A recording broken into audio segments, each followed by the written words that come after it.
I'm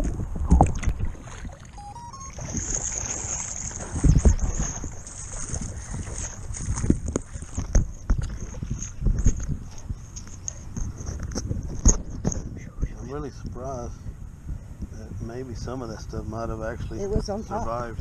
Well, it depends on how it crashed. Okay. Yeah.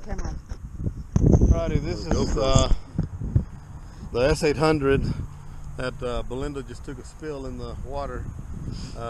First time ever she's had her crash, and the camera's still on the wing itself. We don't know what's wrong with it. I mean, everything was still lit up whenever we got to it. The battery was still plugged in. So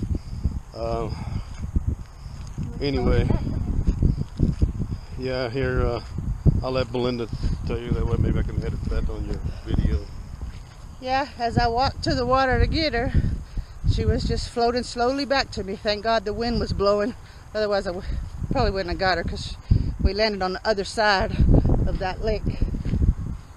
Going too close, trying to do a little loop. Anyway, talk to you later. Bye.